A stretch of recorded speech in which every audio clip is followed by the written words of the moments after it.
The registered design is one form of intellectual property that forms part of the intellectual property domain.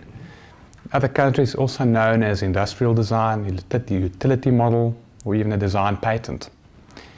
It also has the unfortunate title of being the stepchild of intellectual property protection.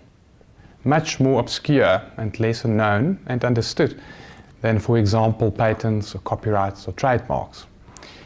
And the purpose of this discussion is to give a brief insight into the nature and the value of a registered design. A surprising but a convenient starting point is to be found in something like Robert Pirsig's book, The Zen and the Art of Motorcycle Maintenance. In his book, Pirsig differentiates between two modes of thinking really, one being the classic way of thinking and one more romantic way of thinking. The classic thinker will look at a motorcycle and he will say, or he will see a blueprint and he will see components and flow diagrams, all the underlying features that allows the motorbike to function. The romantic thinker, on the other hand, will look at the same motorbike, but he will see a shape. He will see a groovy retro appearance. He will see something that speaks to him as a person on an aesthetic level.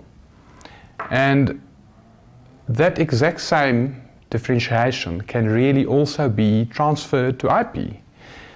And patents would be your more classic thinking, the underlying principle, the features that gives the device its functionality, whereas the design would more be focused on what it looks like, the absolute aesthetic appearance.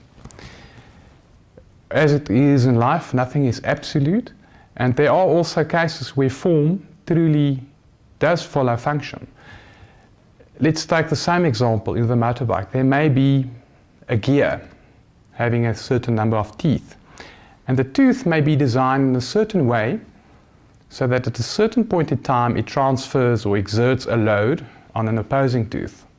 So it doesn't really matter for me as an observer what it looks like, but from a technical point of view, the shape of that gear tooth is very important, and that is then the domain of a so-called functional design.